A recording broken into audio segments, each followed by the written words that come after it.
welcome to an actual studio. Thank you. It's an experience. There's cameras everywhere. And a lemur that I get to name. End of Should the we do show. a vote? End of the show, I want you to name the lemur. Okay, so I you have got an the idea. whole show to Right. think Yeah. about it. Okay. Okay. I do have some say in this, but I'm not sure how much. I'm not sure how much. Oh, that's your lemur? I mean, I'm all about community engagement, so put a vote out. They Yeah. can like We all win have a a mini voice.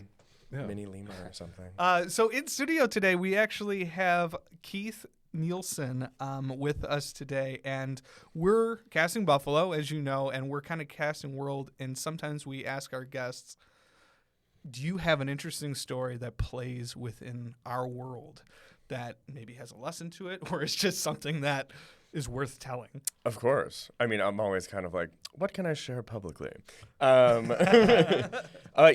We, as a costume designer, we work with regular, like, principal casting, background casting. And I was actually on a period movie. What year was that? 23, I think, ish. And what's interesting about me is every piece of clothing that's in the room goes through me. If I haven't seen it, I'm like, I can usually point it out because, like, I go to my storage unit, I pull it out. I go to rental houses. I like to have eyes on it because I don't like to spend money unnecessarily. And I was on set, I think it was almost an overnight or a split in the middle of Manhattan, a 1950s movie, and I was like, those aren't my clothes. And then I, like, grabbed my assistant, and I was like, yeah, you don't recognize that either, right? And she was like, who is that?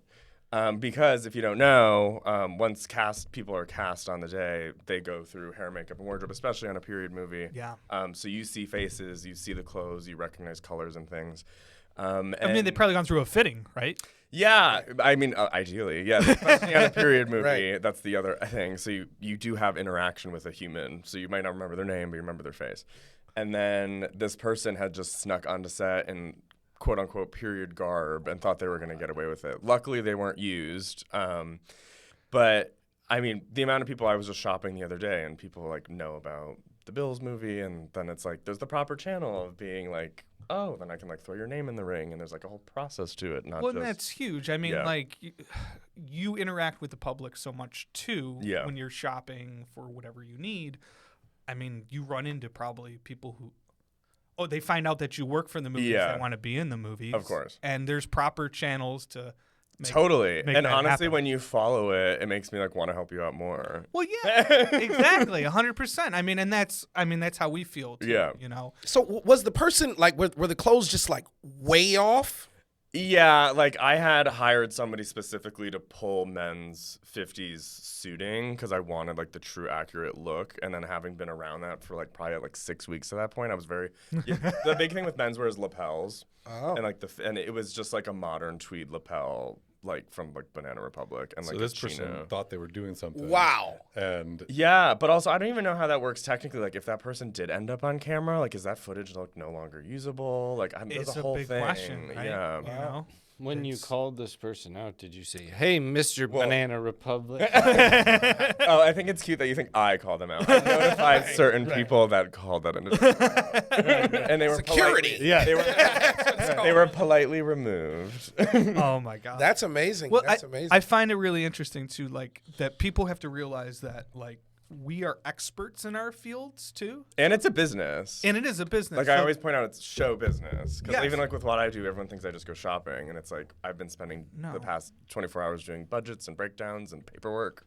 yeah. So not- there's a process to Yeah. all this, and then like how you just said, Keith, like especially when you're doing period pieces or something that like needs that eye, you know, fashion. Yeah. Like, so if someone's trying to pull the wool over your eyes, you know exactly what kind of wool it should be. Yeah, and that's always a conversation too, because sometimes in fittings people do chime in. I'm always welcome for chiming in on, like, comfort and safety, especially when Yes. it comes to, like, shoes and things. But if it comes to, like, a specific period, like, we're the experts. Yeah, for sure. Or not even that, like, I have so many conversations in meetings of, like, maybe we don't want to do a period appropriate thing. Maybe we want to stylize it like a Bridgerton or something. Like, there's so many other elements that, like, we're not in tune to, which I've actually taken that own advice personally when I watch other things. Yeah. Because sometimes I'm kind of like, oh, well, that's not period appropriate casting or that's not period appropriate clothing. But it's like, I wasn't in those meetings. Yeah, you don't know So what maybe the they were style asked to do that. And, like, that was the intention of the project. have you been studying Bill's Tailgaters? I am going to bar Bill after this, and I'm Nice. scoping people. It's going to be Nice. worse than you think. As someone who knows fashion, as I just learned, how does it feel to be casting an NFL clothes movie where it's just everyone wearing Bill's stuff? It's interesting. So the interesting thing between like period and contemporary is there's still intention in like the design choices, but with contemporary it's a little bit more nuanced, and you have to find intention in like the details more. So it's like there's a couple different things. So it's like I'm in the Christmas movie world. That's a genre to kind of like go on. The location. I did a shot a movie in Iceland, so it's like gathering things from the spaces you're in. Yeah. Also, like it depends. Like if this was like an A24 movie, I'd be approaching it completely differently. Yeah. But the thing I love about Christmas movies and also Hallmark is it's like escapism. So I like to design wise like lean into that and like give people that like idealistic escape. But That's also pretty cool. I am excited to like incorporate some more kind of like the style of what's here to make it. I don't want people locally to watch this movie and be like, we don't wear that.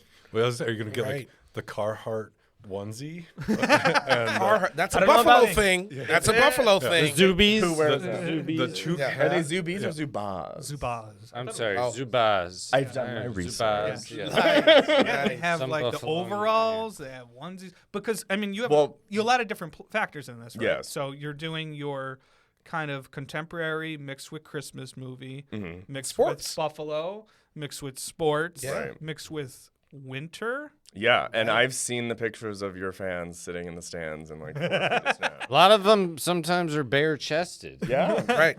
Which makes your job easier. just wearing maybe Nate Burleson's coat. I was gonna say Yeah, there you the go. guy that wore Nate Burleson. Actually, we should try to find him. That'd be awesome. If We he's should- watching, we should try to if find he's him. watching, we should get somebody tag this guy. Tag him. The host, he gave his coat up to a Bills fan. Oh, cool. Yeah. Well, it was part of a wager. He bet his coat. You look great though. Yeah. Oh my Sure. God. No, that's funny. We should Absolutely. That's a particular one. Find the coat. So when you do the wardrobe, though, is it going to be like the best version of what Buffalo tailgaters look like, or is there going to be someone looking like a rat in the back? Like, just How do you like, identify a rat? oh, you know when you see them. They're out there for sure. Just like the most disheveled person, because that's part of the tailgate experience. Like maybe too. somebody who might have fallen into the creek walking to the stadium. Oh wow. Yeah, Trying Too they're drunk, actively trying wet. to get to Yeah, it. yeah. I know what you mean. Yeah, they're I know still- All I'll say is I'm in the depths of prep right now. So we'll see where we end up. Well, Maybe well, you've influenced Yeah, Keith we're, right yeah. now. You know, there's going to be some scene. There's going to be some guy huddled up in the corner, all soaking wet. And you're going to be like, I influenced. well, Harry and I, yes. I do love those Easter eggs in movies. I try to throw some in. Well, The very I'm hoping for Buffalo it now. thing. Yeah. Yeah. Yeah. So Keith, we have an audience here that might not know what a costume designer is and what they do. Can you kind of jump into that a little bit? It's complicated. So basically, I'm responsible for every garment that's on screen. And with that goes, I'm responsible for the team. I'm the department head, the budget, making sure we have all like the script notes and everything matches like that, the continuity. It all essentially falls on me. I do not do it alone, thank God. But as the department head, everything goes through me. And that's important because and like especially like if we're filming this right now, I'm thinking about like what everybody's wearing or like what color the wall is, or I'm always texting Daniel, our production designer. I'm like, what color is that couch? Can we throw a blanket behind the person because they match the couch? Little things like that. That really, because the thing is, there's this old saying that good costume design is invisible, and that's actually a good point because you'll notice if something's off. Yeah. If I get called out for my first Christmas movie all the time because we hemmed a pair of pants too short. If they were like a centimeter longer, but like they're not wrong, it is short, but like you would ignore it if it was the right length. You're like, oh, he's in a tuxedo, whatever. Wow. That's an interesting point because it's almost, I mean, we're the same exact way because the end of our visions end up on screen, Yeah. which is open for people to comment and us to learn. So that is interesting that you had like right off the bat a lesson Yeah. from the public. Oh yeah, I read a lot. I've sort of slowed down a little bit too because unfortunately, there's a lot of negative comments out there. Oh yeah. And I'm trying to personally, I love what I do, but I'm trying to like relax a little bit more with it. But back to your question, as far as a costume designer, I'm responsible for basically bringing the network's vision, the director's vision to life. typically in my early meetings, I'm usually a big listener. I'm listening to kind of like, you're the director, this is what you're thinking. You're the producer, this is what you're thinking, and getting all of those like little sponges of information. And then I focus on then, okay, what do I think? And I try to find that common thread. Because you're never going to make everyone like happy, but I'm trying to find a little bit of, and one of the questions I always ask in my meetings is like, is there one thing like you really want to see here? And it could be like, I did a movie in Mystic, Connecticut, very nautical. They just wanted to see a lot of blues. Love an abstract note like that, because I can take that in a lot of different ways. I get it, we're by the water. We want like nautical stripes. Because sometimes when you get so specific, and it depends on the job, if you get specific and you want a certain thing, like if you're on the Gilded Age, you can have somebody just whip that right up. But like that's not like reality. Yeah. And even though people think like, oh, it's just jeans and sweaters, it's like there's an intention of like that fit of jean. For example, we wear darker wash jeans typically, and visually they read more winter than they do like a summer light wash jean. That's pretty Wow. Wow. I never knew that. But what was interesting to flip, I did a movie that was partial black and white, so I had to dress people in summer jeans because it read better in black and white. white. Wow. So we were doing a lot of like color tests, because if you go back and look at like the Addams Family and the Munsters, they had like crazy colorful makeup. Yeah, isn't it like a lot of read pinks mix? Yeah, They read better. it just reads complete. Or like old Hollywood stars, they would be like orange because like the black and white. That makes me think of a certain person. Oh. No, we're not bring going. that up. But this So- was literally so- like different. It was like almost like a, well, I don't want to say that because people won't know that reference, but false color for video. Yeah, you're tricking the camera. Yes. Yeah. Wow. So like the way that black and white read different colors, it wouldn't even look natural at all. But on the camera, it would like be darker here or lighter there, but it had no real basis in the actual colors. It's like an interesting like equation. Yeah. Like I always say, I like to play, especially in my Christmas movies, I like to do a lot of like color equations, and like I'm a traditionally trained artist too, so it's good that I really know like the basis of like color and texture. It's just a color theory. Yeah, and like the science of complementary, it, and then yeah. sometimes like playing around and things. Like my signature has become kind of like monochromatic looks with like matching gloves, so like the line continues. Oh, wow. That's pretty cool. Yeah. I'm also big into tailoring, both as a designer but also in life, because also that's like a great thing. Being in the world of like fast fashion and stuff, like you can get such longevity out of like things that like fit you well, and like support your local tailor. No, but that's good. We had the unique opportunity, us three, to work on the film Marshall, which was the wardrobe designer on that was Ruth Carter. Oscar winning. You got to put that in there. Oscar winning, incredible. Ruth Carter, and she won that Oscar for Black Panther. Which again, when you look at that was a film that had culture, that was fashion, that had color schemes and all that stuff. She got to create a whole world, Oh yeah. Right, which is like so rare. Which was Bridgeport, Connecticut, in Buffalo. Bridgeport, Connecticut. That's where the movie took place. It Marshall did? took place in Bridgeport, Oh, Connecticut. but you in shot it here. Buffalo. Shot it here. Oh, okay, I got Absolutely. you. But have you been challenged like to that extent where you can create your own? And I mean, to win an Oscar for that, I mean, that's obviously the highest award. Like, have you tackled any projects that was like that difficult to come up with your own schemes for that? I could only wish, but honestly, and something like that, it's almost more freeing, because when you have that, like Black Panther, it's like they have like access to everything. Like I know she did a lot of like laser cut things and like 3D printed things, and you have people that can just build whatever you want, so you can let your mind just go insane. Right. Whereas like sometimes on like, I mean, Yeah, you're limited by budget. Yeah. but it's, for example, I just watched a Kate Blanchett interview where she was going through like costumes and things, and she worked with Sandy Powell, who's also an Oscar winner, on 2 different movies. It's Disney's Cinderella, which I'm sure she had a bajillion dollars. Yeah. And then they also did Carol together, where I know what the number was, and it was insanely low. Wow. But even though Sandy is incredibly talented, like people knowing that designer's work and knowing Kate Blanchett in both of those movies, they're still expecting the same quality. Oh yeah. They don't know that behind the scenes you have $3.50. Right. Wow. But back to answer your question, one can only dream of like a Black Panther or a Cinderella or a Wicked, which Paul just won for that, rightfully so, because it's like I can't imagine. That's the dream. Is like not even just with I do, like with production design, like we can just build a set. Yeah. Like the that's blank check. That's so rare now. Do that thing. Or like you build a set, not a series of sets. Well, I was gonna say I just want to jump in this real quick because with Marshall, like that was kind of our first film out the gate with casting. So Oh, really? I was interviewed to get hired as an extras casting director. Mm-hmm. I didn't really have any interests before that. I was just kind of fresh out of college. I still wanted. I directed a low budget film, and I was still kind of trying to find my niche. And I'd met Harry and Peter the summer before, who'd done extras casting for a smaller film from John Abrahams. And I interviewed, I got the role, and I'm like, I don't know what the hell I'm supposed to do.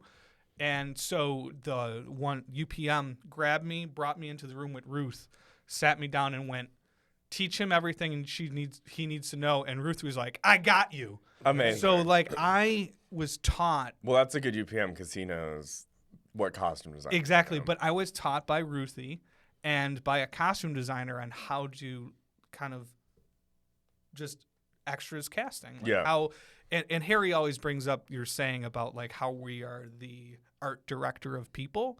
And so my first lesson was I'm going to absorb everything that Ruth says and what she wants and what she needs. Right. And I am going to just That's make a sure. hell of a baseline to start with. Exactly, right? But that's what I'm saying. Like, I learned from that to be like, okay, if I can satisfy her vision, this movie can be very smooth, Yeah. and I'll be able to do it. And especially when somebody's very upfront and like, I'm assuming that's like XYZ. This oh is yeah, what I'm this looking for. just take care of this, this, and this, and this, and we're good. Yeah. And I mean, she had such an amazing relationship with Reggie Hunlin, who was directing too, that like Reggie's go-to was if Ruthie's happy, I'm happy. Yeah. So I went, okay, if you're saying that, I'm going to do the same exact thing. And I was talking to Cassie, and she was talking about like, oh, I'm working with Keith. And I'm like, well, listen, Cassie, I learned this from Ruth. If Keith's happy, we're all happy. I guess I want to talk a little bit about your career, right? So oftentimes, especially in our market of Buffalo and in the surrounding areas, we're educating people. We're educating them a lot just on the film industry, not only just as actors or crew or anything of that sort, but so people kind of tune in because they want to learn. Yeah. The different aspects. Right. But so for yourself, you bring something unique to the table. How did you get started? Like, did you go to college for this? Like, how did you get into the fashion industry and ultimately wardrobe design? So I'm the ultimate person of never say never because I said I'd never live in New York City. I'd never drive in New York City. And I said I would never be a costume designer. And I've either done all that and I'm actively, the only thing I've professionally done is be a costume designer. So at this point, I'm kind of like, what the hell else am I going to do? So I actually have a business degree, but from an art school that focused on both sides of the brain, like your right creative side and your left analytical. And we basically took classes in finance as well as like artistic, like I know the full Adobe suite, like video editing, all that stuff, which I enjoy. Like I said, I'm like a traditionally trained artist, so I like having my hands in like creative things, but I also have like a natural business sense. I grew up, my mother had a hair salon for like 15 years, so I grew up around like business operations. So in school, when you go to film school, people like want to be a director or like cinematographer. They want like this technical stuff. So once they got their prerequisite of like their costume course or their production design course, it was opened up to like an extracurricular thing for people like me. So it was something just like fun to do. And funnily enough, I was always the fashion one and my friend Hannah was always the costume one because they are like different mindsets. And so I just did it for fun. Graduated school, didn't have a job, but everyone was like, you're going to do great. My money's on you. I was like, well, the phone's not ringing. So I got a call, and they were like, can you go be, like, a costume intern in New York, like, ASAP? And I, like, did the old thing, like, slept on a pull-out couch, commuted an hour each way, worked the 14-plus hours a day. And that's where I learned everything. Right. Yeah. And I tell people, like, it's like, I don't care how old you are if you're doing a career change, like be a production assistant. Like that is where you learn so much. I learned just so much general organization of like how to organize a rack by like when people bring in shopping and how you like hang it. And how you hang it is how you get dressed in the morning. So if you have like undergarments, pants, t-shirts, if you put something over the t-shirt, and just the general organization of it. And then I was kind of back and forth between the city and home in Connecticut, and then I kind of just was getting more calls and stuff and decided I was like, oh, move to the city and figure it out. Yeah. And then it snowballs. Like, Pete, your name gets around, and that's the cool thing I like about this business. It is so much word of mouth. Yeah. Like, just Big like, time. oh, I know this person. Oh, I'm looking for, and like, if I'm grateful I kind of got in. I feel like a little bit in the old school because I'm like, oh, so-and-so recommended you, you're in. Like, I don't know. If I'm more about the vibe check, and if you get along with that person, like, and you can do the technical job things. Like, I just hired a supervisor the other day for this job. And I was like, oh, you have 44 credits. You can clearly do the job. Yes. Right. And I was like, and we have mutual people. I was like, how's your vibe? Because we spend so many hours together. Yes. But basically, I was lucky to start on a show called Mozart in the Jungle as an wow. intern Oh my in God. season 2. And then I learned a lot, and I just like hustled. I was like, everything they gave me to do, I was like, I'm gonna be the best ever. They were like, go and do all these returns. I'm gonna be the best returner ever. And then guess what happened? I got back and I was like, I did that so fast. And they're like, here's more. Right. How it works. And then I got invited back the following season as like a full-time actual production assistant. And then the following season, they actually helped get me into the union as a costume coordinator, which is the person that's in the office tracking all of the budget. Because something that we do in costumes is I can't just like show you one option and be like, I nailed it. I stole that from somebody else, actually. You have to be prepared. Also, like, different sizes, different cuts of things. When I've done vintage period movies, vintage tags do not match modern sizes at all. So you have to be prepared for anything and everything, especially like sometimes I don't get people till the day of. Yep. So you have to be prepared for anything. So I was a costume coordinator, and then I got my first call for my first Christmas movie, not Hallmark, and just seized the day. And ever since then, I kind of was just like, this is my thing, and that's like what I'm going to do. The one thing I've never done, I've done every role. I've been a shopper, which is kind of like an assistant costume designer, but I would die to like assist somebody like Ruth or Sandy because their scale of projects, they have so many assistants that focus on specific things, and just see how that massive thing breaks down in a department. Wow. You know, we actually, myself and Peter, we're both professors who've worked at local colleges too, and kind of tried to teach, you know, film students or actors how to get into the business, but not necessarily as like a director or a producer or a writer. Right? Yeah, we need just regular. Exactly. We need crew. There is too. crew that like, exists, and I had one course that literally was called Futures in Film, and I think a lot of them thought would be like, oh, how do I'm going to meet? And I said, no. I'm bringing in a costumer. I'm bringing in makeup. I'm bringing in an editor. I'm bringing in G&E, because realistically, these are the jobs that are going to keep you rolling in this film world. But just like you said, we always push, like, go be a production assistant, get thrown to the wolves, learn it all, and absorb as much as you can, and work your way up the ladder by just being good at what you do. And I always say, like, too, like, be curious. Like, Yes. I'm never mad at questions. Ask, Like, always ask. Yeah. I'd rather you ask than, like, do something wrong. Like, please ask me. And don't be afraid. If you do something wrong, say it right away. Totally. Because everybody else has that experience that can help put you in the right direction. Whatever Yeah. that I've mistake never, is. like, as a leader, I remember Elsa going to business school. I remember a whole course focusing on the difference between being a good manager and being a good leader. Yeah. And they're two completely different things. And I've always in my life wanted to be like a good leader. I can do the technical management side of like labor budgets and stuff, and like that's like management to me, and like getting people in position. But like I want people to like be happy to show up to work. And I'm like, ugh, or like I'm just the PA. Like, you're a part of the team. Like, I can't do without my PA Veronica. Like, she's the one that goes and like does exchanges for us, does returns, makes sure that like we come in on budget. Yeah, and like- everyone plays in that Yeah. that role, and like you mentioned, I think it was a great way of saying it, the vibe check.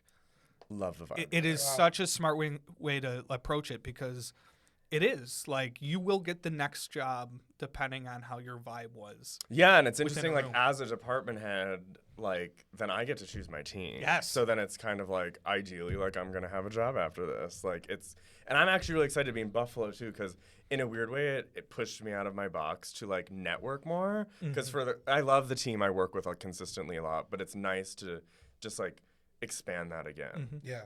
I have a weird question, right? No question. Yeah, No, I'm kidding. So, and I'm so intrigued. I'm a trained actor, but I'm so intrigued about your job because I'm I'm a big fashion guy, right? Like anybody sees me out, usually in public, I have a lot of suits and stuff like that. So I'm really into fashion. Do you feel any pressure as a costume designer to like have a good fashion sense for yourself? Like, are you self-conscious about like how you dress or anything because you do it for a living? Not at all. No? And someone along time, because I was talking along those lines about something, and she's like, none of that matters. It matters what's in here. Oh, wow. And I thought she was going to point to what's up here. But she's right. Like, it comes from, like, the heart. And I, like, adore what I do. And I know the output I can give. And it's just, like, it's like a heart. It's a love vibe. No, I'm saying like, do you feel any pressure to be like, I can't wear those pants? No, Like- at all. Actually, honestly, some of the people I like admire the most in this business, which are people like Patricia Field and Jenny Beavan, like they'll show up. Like you wouldn't even know that they know like every celebrity in the business. Wow, yeah. Like I love that Jenny Beavan went and got her Oscar like in a leather jacket. I was like badass. Like that's rad. That's I mean, cool. I'm just a proponent of like there used to be a show called What Not to Wear. They just rebooted it and it's called Wear Whatever the F You Want. I'm kind of into that. Smart. Like if you're good with it, I'm also more personally like related to like function. Like I'm like I gotta roll up at 4 a.m. and like drive an hour to set and dress 300 background that I've never met. Like, yeah, you're like, I need yeah. pockets. I need. sneakers. Like I always wear boots, and I always tell like when you see me in sneakers, you know like stuff's going down. Like, I'm like, around. Now, do you also have like as a costume designer? Tell me about like the amount of clothes. You mentioned warehouses. You said you have warehouses of clothes. I don't, but I have access to. I have my own storage, which I've actually really. A lot of old school costume designers would always be prepared for like anything. They would have hospital stock, uniform stock, period uniform stock, tuxedo stock. When I say stock, I mean, for example, like I own, which we used on Newport. I own tuxedos, modern and period, in full size runs. And what I mean by full size runs is I can get. With casting, it's like I could get 7 people that walk in the room that are all the same size. Yeah, I need to be ready for that. Or I can get 7 people that are various tiny, various large. We have to be prepared for all of that. And it depends on what period you're Totally. dressing for. So you could basically outfit a small village, is what you're In saying. tuxedos, yes.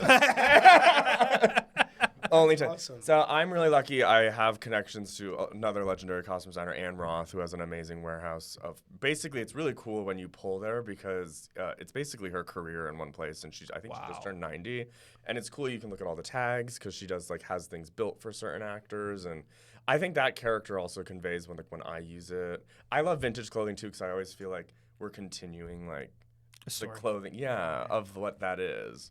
And that also can impact the character and the actor that's playing that. Yeah. So I like to do secondhand and vintage when it makes sense.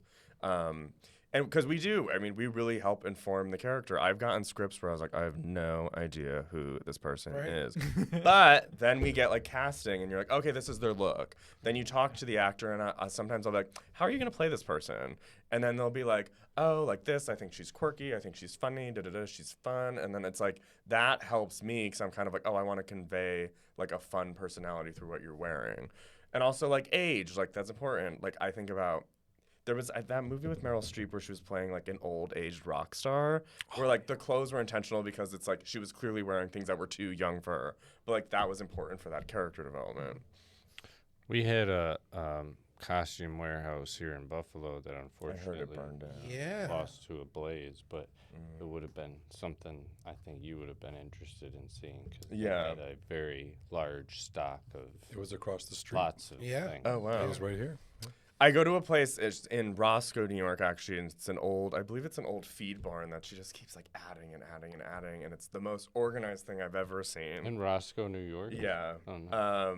And it's just, last time I was there, she was building 7,000 square feet just for shoes. Oh my God. So it's organized by period, by color, by size. It's just insane amounts of organization, but that's amazing for How me. fun is that to go there though? And It's cool to just see the stuff, and I love craftsmanship. I always encourage people if you ever have an old jacket, I say rip the lining because it is a form of architecture.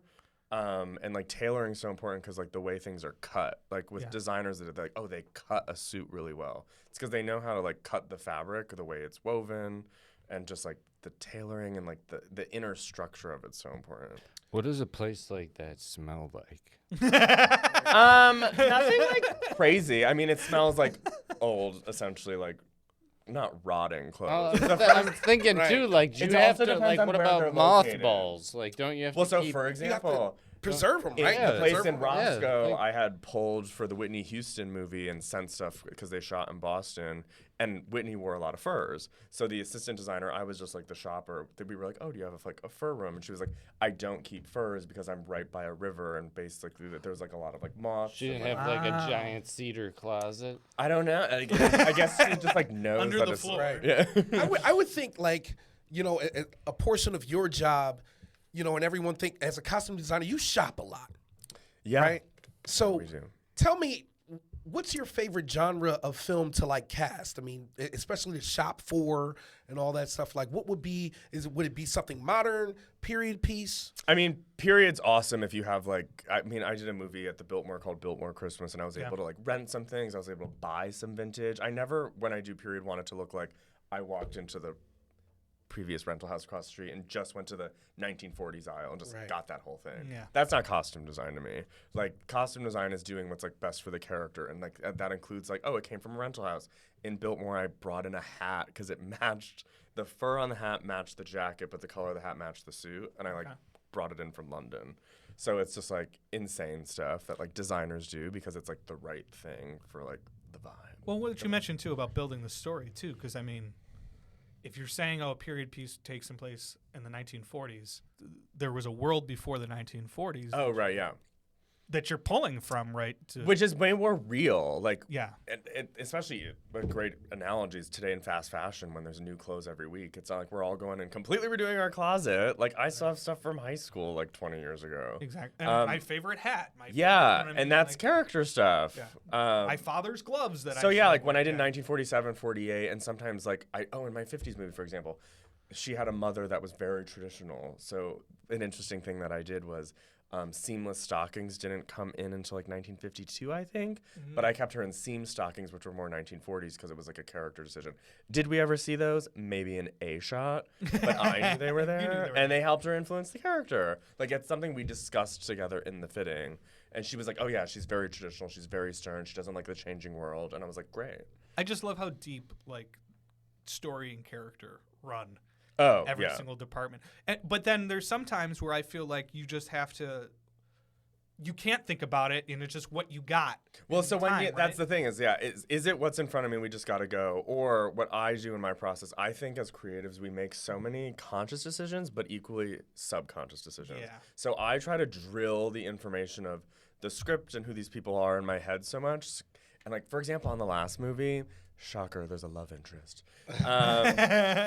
And there's two actors were standing in front of me, and I was like, dang. And she's like, what? And they were in the opposite colors of each other. She was in cream with black trim, and he was like, I think it was like the inverse of it. And it was like a cool like color connection Wow. that you can see as it progresses. Because we have a thing called a story arc, and a lot of that relates to like color or fit. Maybe somebody's like very uninspired, more sloppy. Like the kind of Devil Wears Prada makeover movie, there's an arc there of like where you start. Did you to end up get.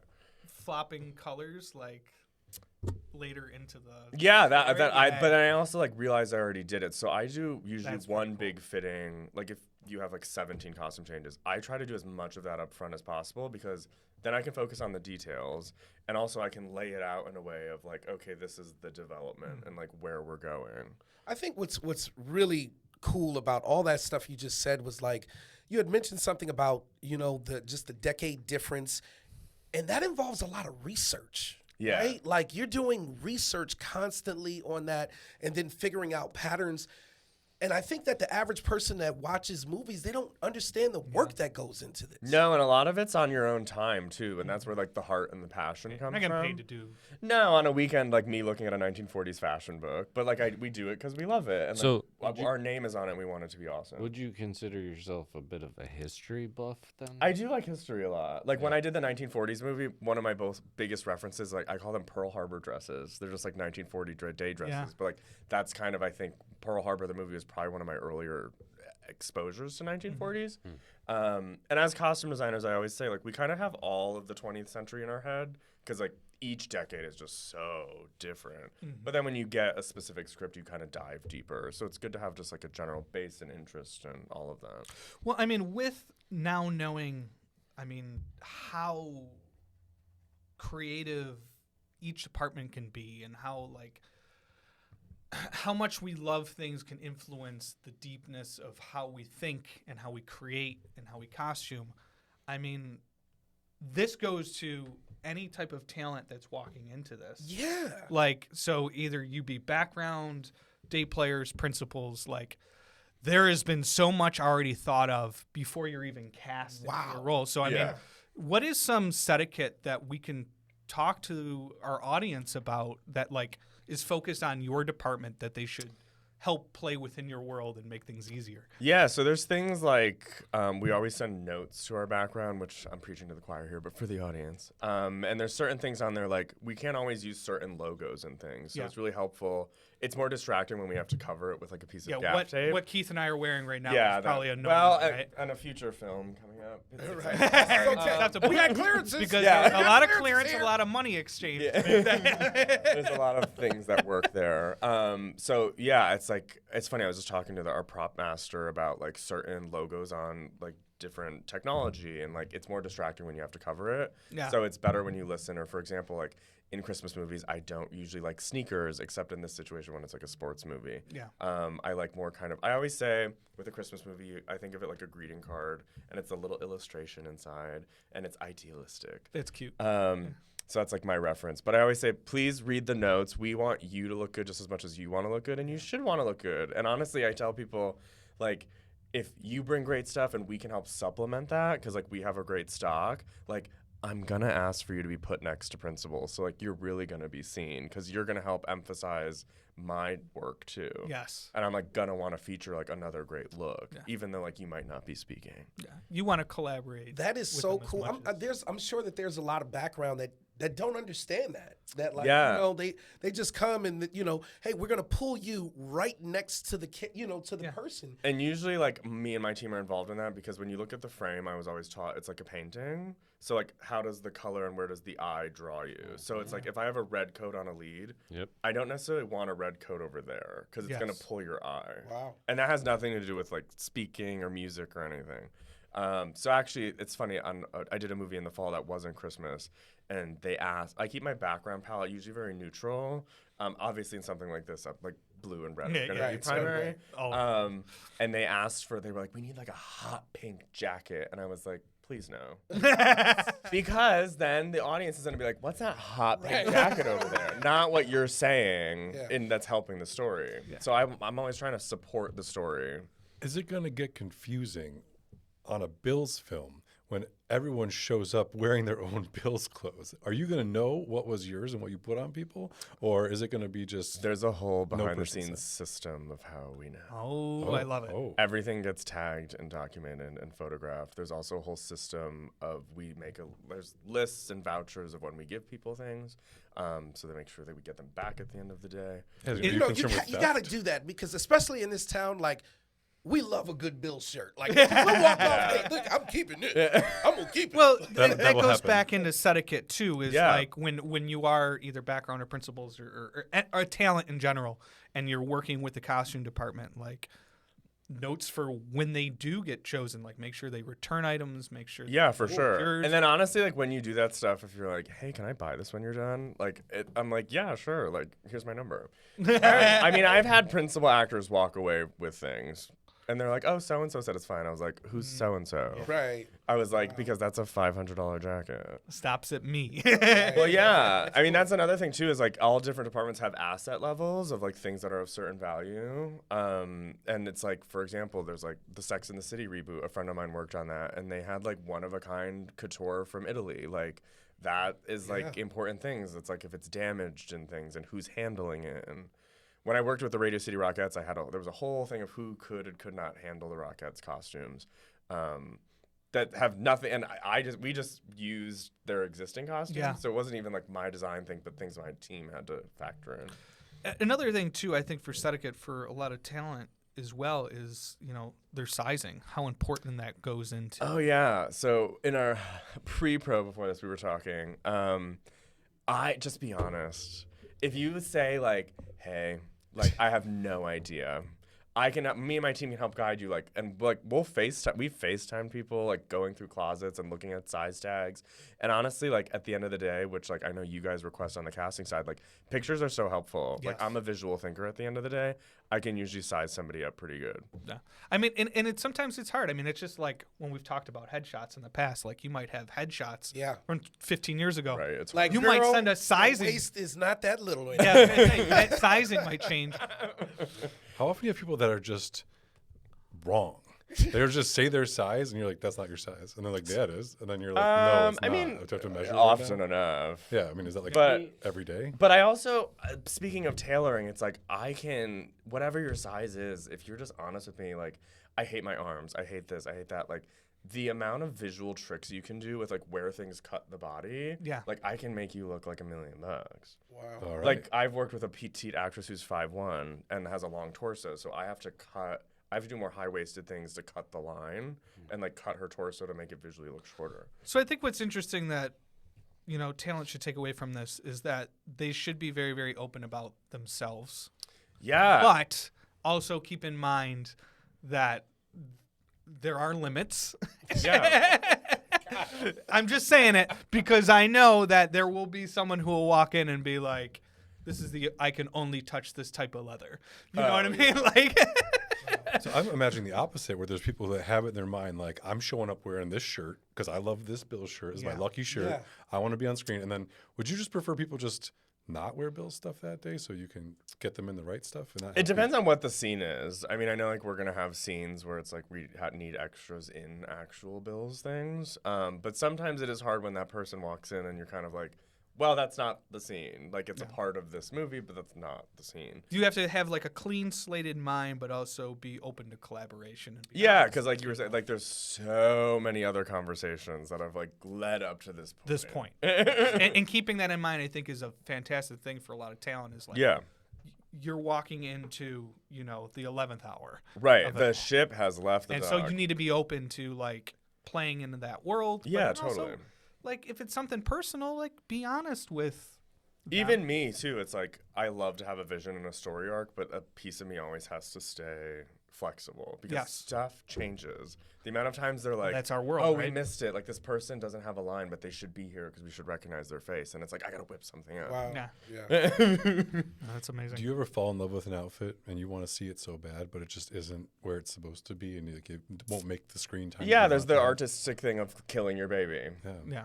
I killed my baby on a job. I was offered a job that I wanted from when I was 12, and I turned it down. Okay. But I'm glad I turned it down because in that time frame, I did like 2 or 3 other like design credits, and like that like helped me up at that time. Sometimes there's like an amazing shot, and you like the director wants that shot, or the person who shot it wants that shot, but it just doesn't fit. This is a great point because sometimes I get notes and I'm just like, it like makes you think. But then like I've learned that I'm really lucky to work with like a lot of people consistently. So you get to know each other and like you get to trust each other. And I was like, I might not understand it in the moment, but I just know 9 times out of 10, I like see it in the edit and I'm like, I get it now. Like they couldn't communicate it to me, but I get it now when I see it. I mean, so there like, was follow that. It's also cool because like on the last one we were doing too, I remember I got a phone call from Cassie and she was talking about like we found this one background actor who like we want to get this dress in somehow. Yeah. Somehow, and they fit perfect. Can we switch days? Can we make it work for this? Because we want to get them on screen. Yeah. It's fun little like gems and Easter eggs. Yeah, because like that when too. we were renting pieces for that, like I'm looking at color palette and stuff. Yeah. And like what works with the principal world to like create the painting. And if I don't have to alter a rental thing, woo, that's back to the technical thing. I'm like, I don't need to alter it because with rental, if I'm altering it down, I got to clean it and alter it back before I send it back. Yeah. So I'm not just getting stuff ready for camera. I'm looking at the downhill side of it too. Well, I think it's important too for the audience to know that, like, even on our casting aspects, that there's so many details that go into the choosing of casting people because it's stuff like that. You know what I mean? It's You know, just like- I tell actors all the time that sometimes it's not always the performance that you give, right? And I'm talking about from an auditioning standpoint, right? Whether they're going to get a job or if they don't. It's not always from the auditioning standpoint. It could be, hey, this person looks too big next to our lead.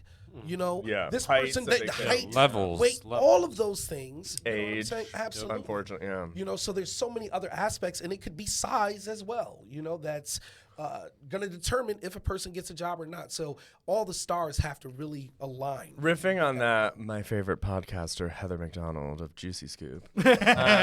She's a former actress and comedian, and she gave a really great example. She's like, when you're auditioning, like in person, whatever, they're like, casting wants it to be you. Yes. Like they want you to be like 100%. the holy grail. Yeah. So like that's helped me even just interviewing for what I do. I'm like, they want it to be me. Yes. Like maybe it's not a right fit, but so it's just like be yourself and like put your best foot forward. we are always, Great tip for always, that. Yeah. always trying to, you know, we're rooting for you. Yeah, We're totally. always rooting for you. You know, it doesn't do anything for us. Yeah. If, like we don't. You know what I mean? Like we want to make sure that you're in the movie and a part of this storytelling. With that, what if we did have a chance of casting the people that we want to? So let's do a quick little recast while we're here. Yeah, you're pretty good with wardrobe, but let's see how you are With with casting? casting. So I'm professionally Keith Costumes, and my joke is I can always be Keith Casting. Oh, Perfect. So let's put it to Well, a for test. right now, you are Keith Casting. So welcome to it. What are we doing this week, Jordan? Remember the Titans? Yeah. Yes. Take it back and try again. You What are we almost doing this forgot week, the Jordan? Titans. You almost-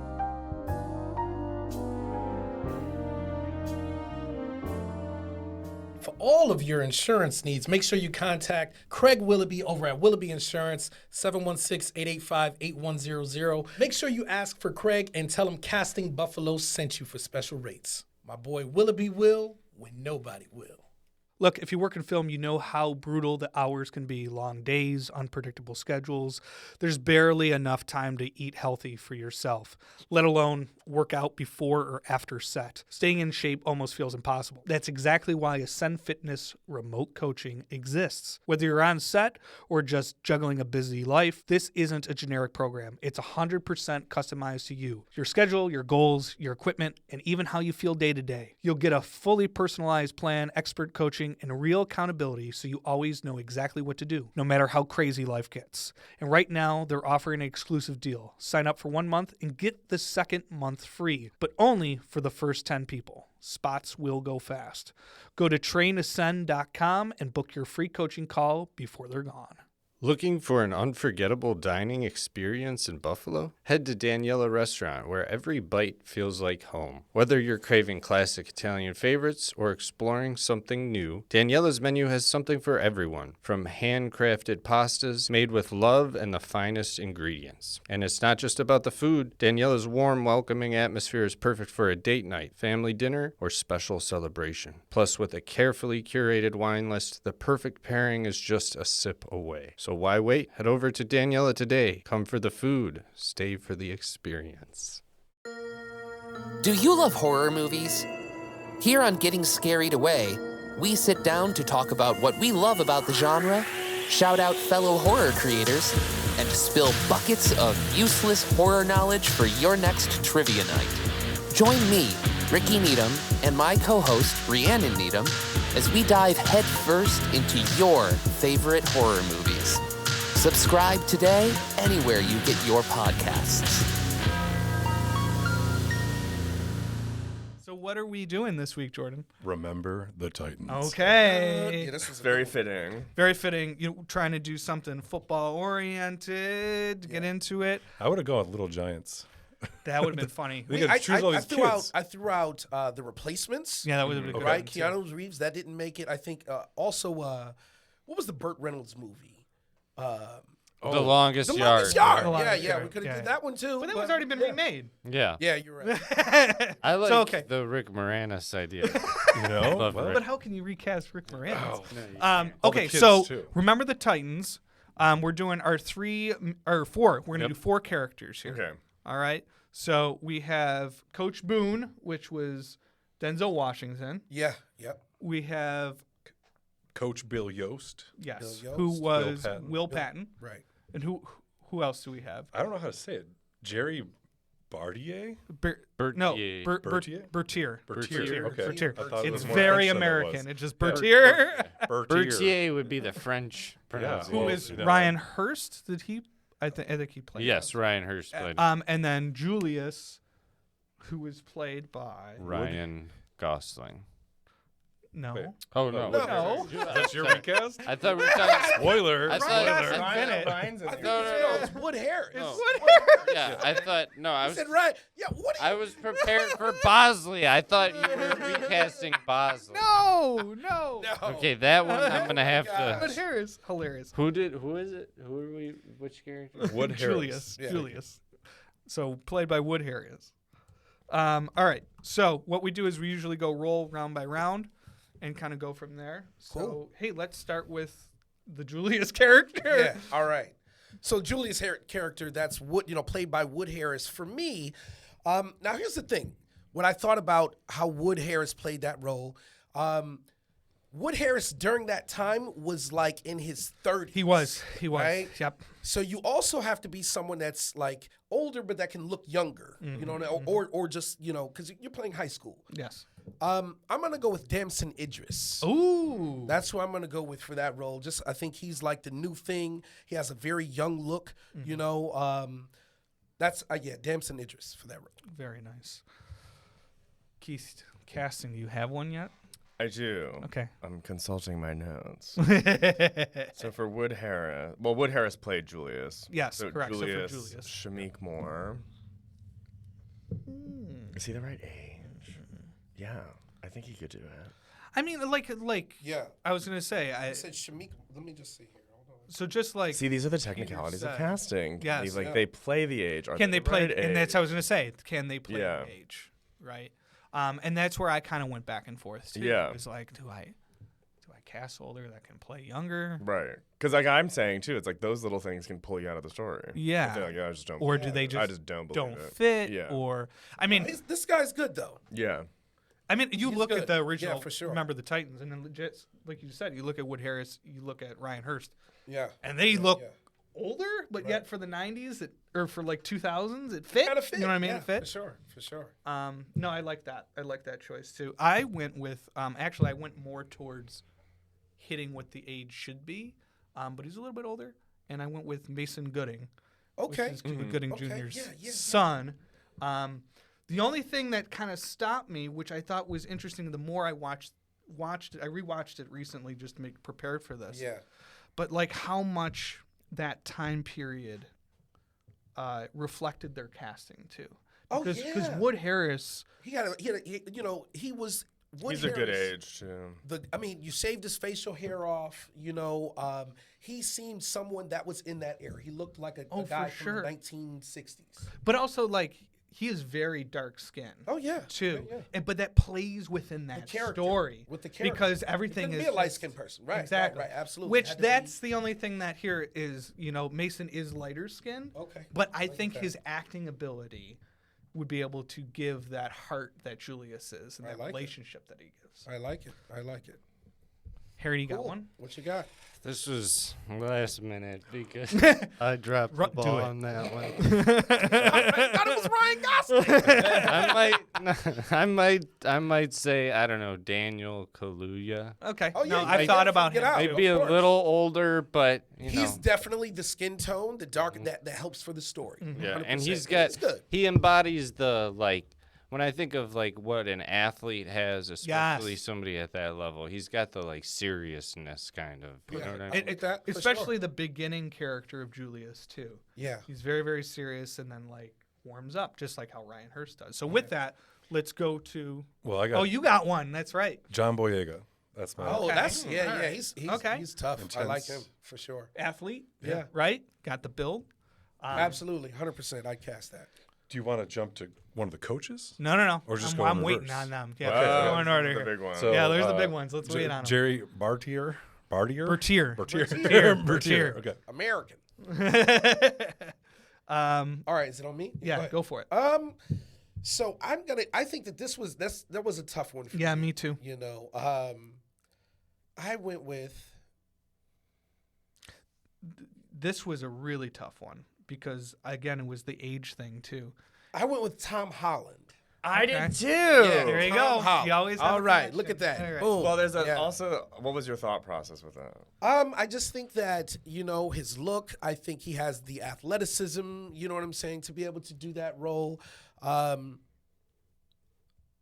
and right now he has that look. He looks younger, you know? He looks like he could play in his totally. teens. I riffed on, as you know, my favorite movie is A League of Their Own, and on that movie they couldn't afford to double everyone. Yeah. So when they were testing people, they were looking at people that had dance experience. Oh, cool. Because they can look at it as choreography. Oh, that's and smart. he's like one of those.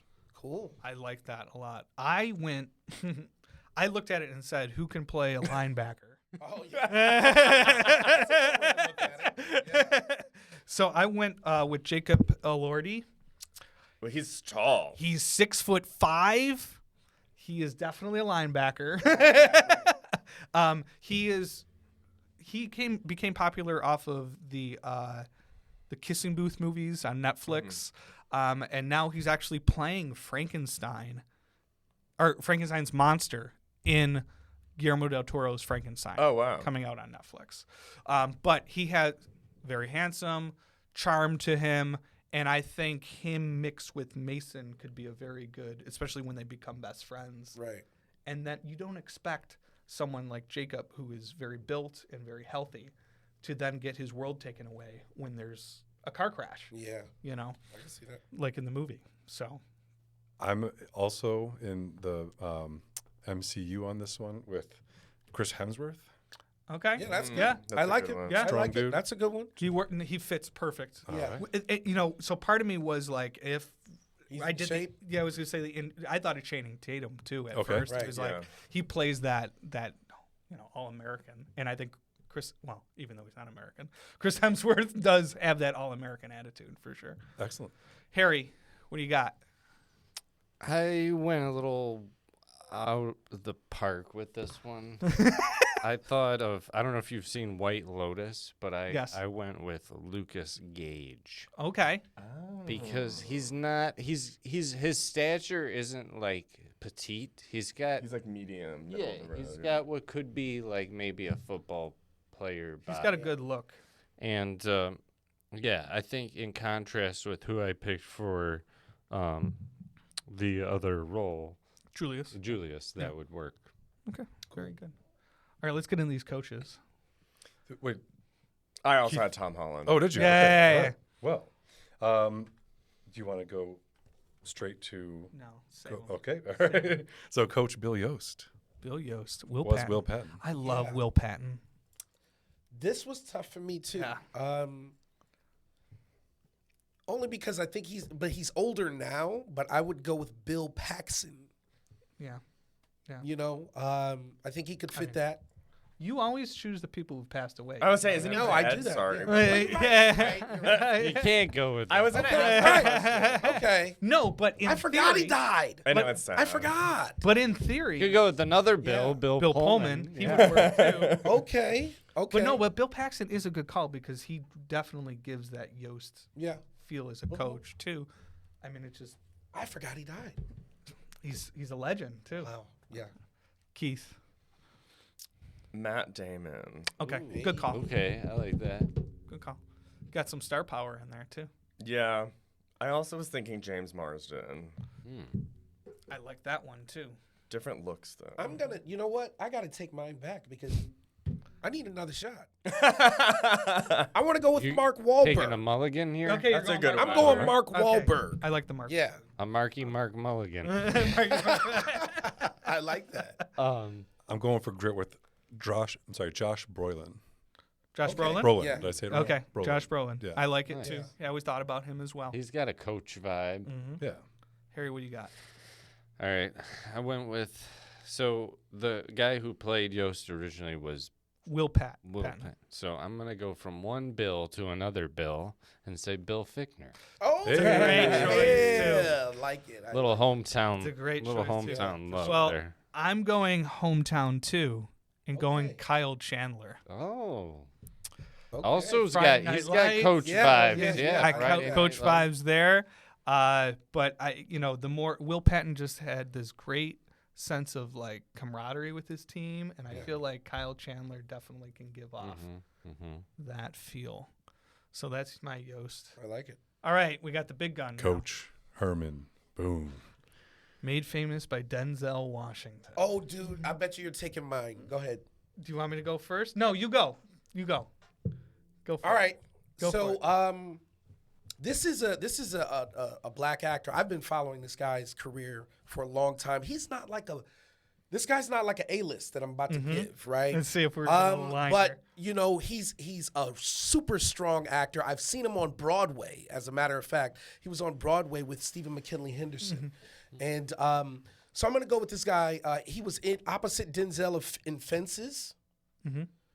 Russell Hornsby. Oh, that's a great pick. It's not mine. Okay, cool. I'm just saying, a lot of people know him. So he was opposite Denzel. He played Denzel's son in Fences. He did, yes. But this guy's amazing. I've seen him on Broadway. He'd be my top pick. I went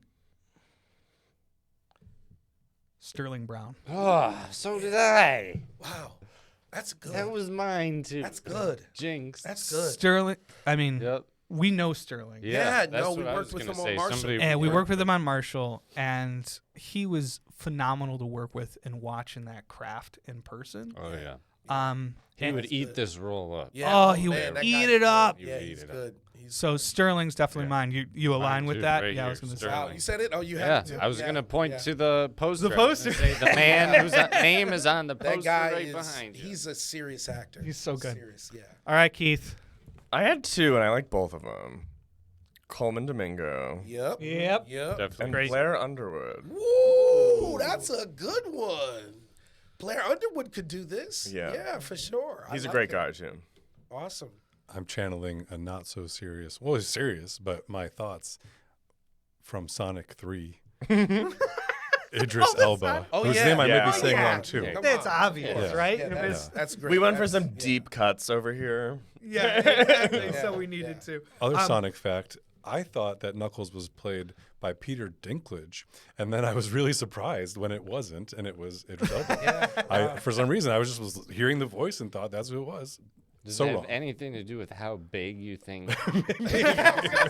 Maybe. Yeah. Right. That's funny. So the one other person that I had in mind too to play Boone was actually Jamie Foxx. Yeah. He crossed my Oh, mind. that Yeah, would be that'd be a good good too. one, He too. crossed That my would be mind good, too, too. because he would eat that up too. Yeah. Jamie You would make know? it funny though. Yeah, Yeah. yeah. We'd be laughing at Jamie would make Yeah. it funny. There'd be too much humor injected. Keith, this was awesome to have you. Likewise, Yeah. thank you. Thank you so much One for of our coming favorite on. guests. Absolutely. No, absolutely. I mean, we haven't had much, but We're on to something. But here. you've made top tier here, and it was fantastic having you here. I hope we have you on again. Yeah. We are so excited to work with you again, and hopefully more and more into the future. The last thing I want to do before we go is you still have to name the lemur. Hey. I'm like into like, so I love people like Doris Day, like the yeah. initials match. Alliteration. Alliteration. right. So Yeah. I that's like Lilu the lemur. Wow. Oh, Accepted. okay. It's on you, Jordan, I was Yes. going to say, Is that an Jordan, accept? that may have to stick, man. Accepted. Yeah, perfect. Awesome. There will be a plaque next time. Yeah. Yeah. Thank you guys so much for listening to Podcasting Buffalo. I'm Kyle Mecca. I'm Peter Johnson. And I'm Harry Lipsitz. That's a wrap. I love you.